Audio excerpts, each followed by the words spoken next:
Today on Twin Cam, we are going to be addressing one of my least favourite things about Melvin, my little Metro. Both of these things will be addressed over the coming weeks, but today it is the turn of that exhaust. It is ugly, it doesn't make any noise, and because I didn't do any masking the other week when I did the spraying, it's now white. But I expected that because I knew I'd be changing it this week. So, what have we got? Well, we have one of these. This is a twin box Maniflow. Now, Maniflow are a British company that have been making exhausts for all kind of cars since the year dot.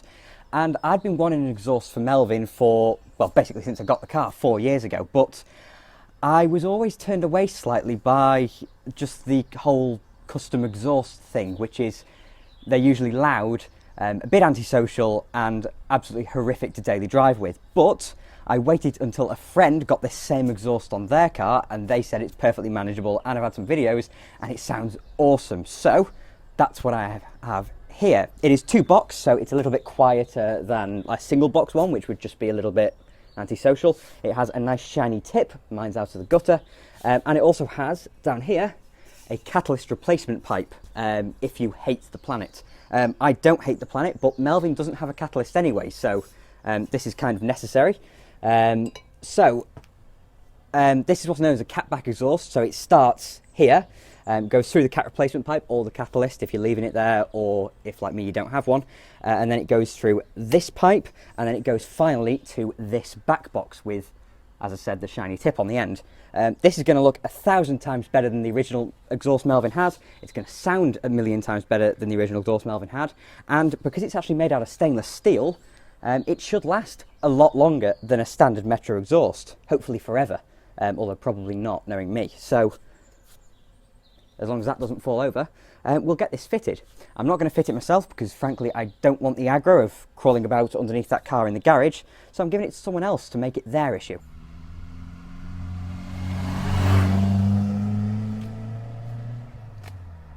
I'd love an air-cooled VW. But it's now a few days on from the exhaust actually being fitted, because I wanted to gather my thoughts on it and really, you know, drive in a multitude of conditions on the motorway, do a longer journey, that kind of thing, to be able to see what I really think of it, to give you an honest verdict rather than me just immediately experiencing it and then completely simping over it.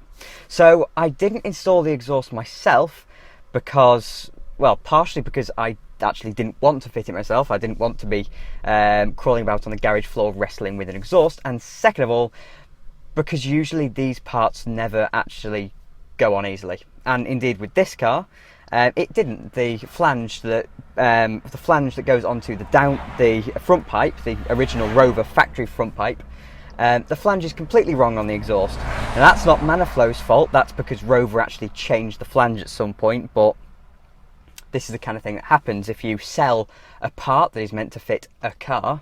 Manufacturers have a habit of changing parts on their cars, either to fit new equipment or for efficiency or just to make manufacturing a bit cheaper. So these things change. Anyway, let's hear what this exhaust actually sounds like.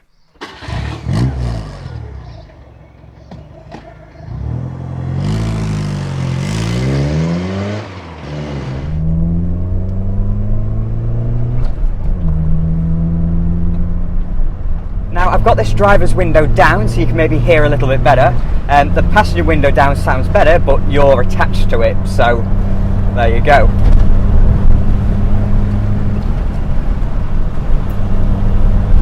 Now you see the exhaust isn't intrusive in any way. In fact, if I put that window up, I've got the sunroof open as well. You can hear it, but it's not stupidly loud. And that's the way I like it. I want to be able to cruise down a road at 60 miles an hour. Like I am now if I take my foot off the throttle, and not feel like my eardrums are going to explode. But at the same time,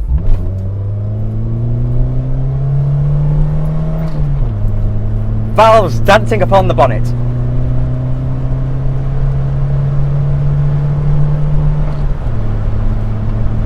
It just adds a little bit of beefiness to it. It's not overpowering, and it doesn't actually alter the character of the car that much, because this car previously was all engine noise. there was absolutely nothing coming from the rear end, which meant it felt a little bit strange when you're actually pushing it to get that noise out of it, because it seems as though it's just designed not to do that. And fair enough, it's designed to be quiet, but this just adds that extra element because there was nothing from the rear end before.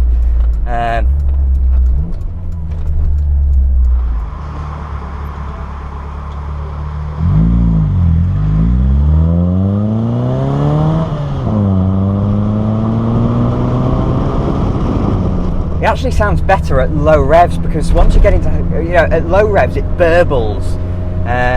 It really sounds quite beefy, but as the revs increase it smooths out, and it almost starts to then work in tune with the engine noise. And as the engine noise of the K-Series gets, as the revs go up, the K-Series sounds all whiny and sweet and really high pitched. And that's something I really love about it, because again it suits the character of this car, a little tiny super mini with a cute face with a high pitched engine, and so the exhaust isn't completely changing that character.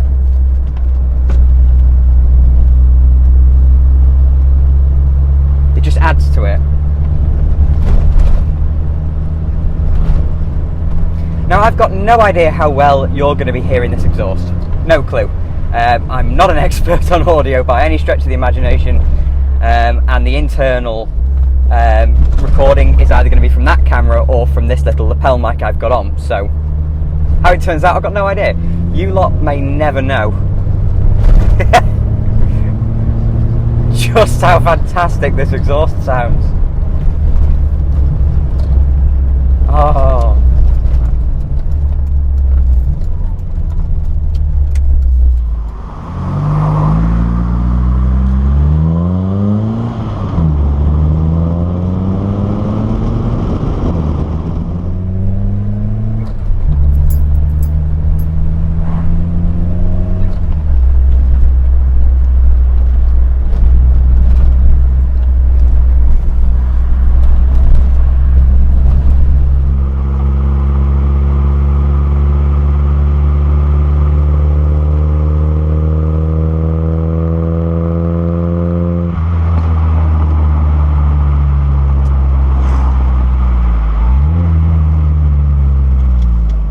The fact that it isn't too loud, it's just nice to put a smile on my face and it burbles about, means it doesn't annoy anyone, and I like that. And it means that I can cruise on a motorway and not get overwhelmed by it.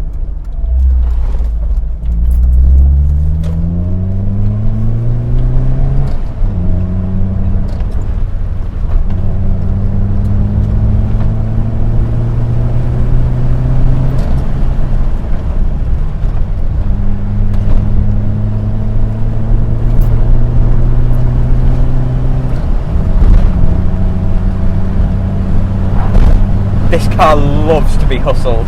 It loves to be hustled.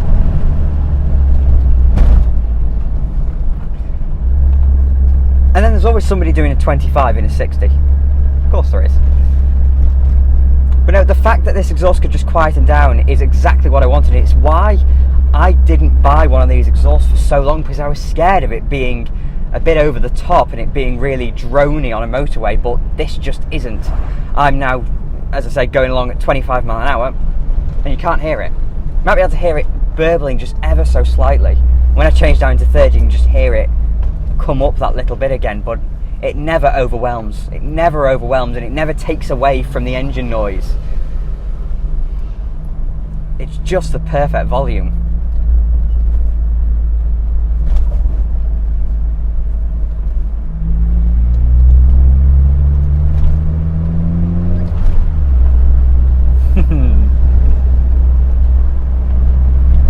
I don't know whether you'll be able to notice this on the camera. Probably not, because I can barely notice it in real life. But on the overrun, it just burbles and pops ever so slightly. It's so subtle, but it does it anyway. It just kind of works perfectly.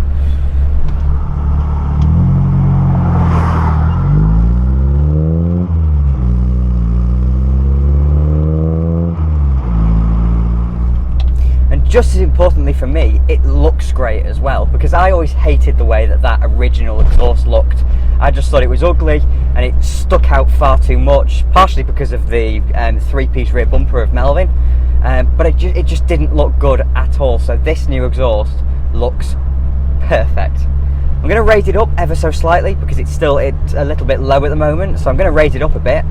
But apart from that, I'm really happy with the way it looks, and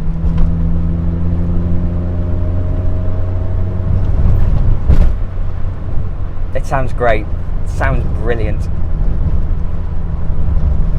Yeah, the kind of noise level I mean, and again, I've got no idea what you lot can hear, but the noise level I mean is that I can pull out of a junction and absolutely go for it, and nobody on the street turns to look. There's a level of subtlety there of the exhaust that it makes me happy, and I can hear it, but it's not loud enough to annoy people or to draw any attention, because I don't want that. Put the window back down again. It's a warm day.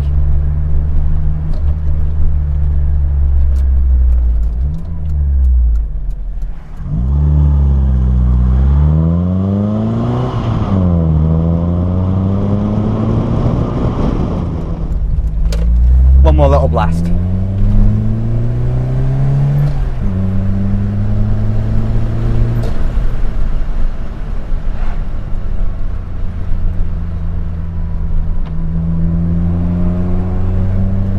Sounds so good over walled bridges. But anyway, thank you very much for watching. There is the first and the only aftermarket modification that Melvin will be receiving.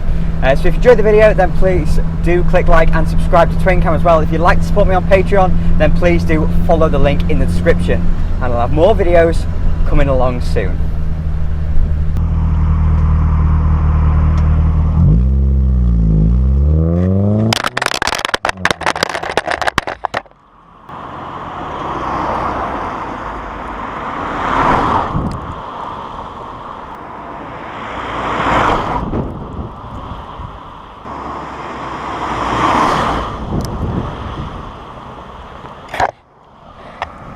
You, what a rubbish mount.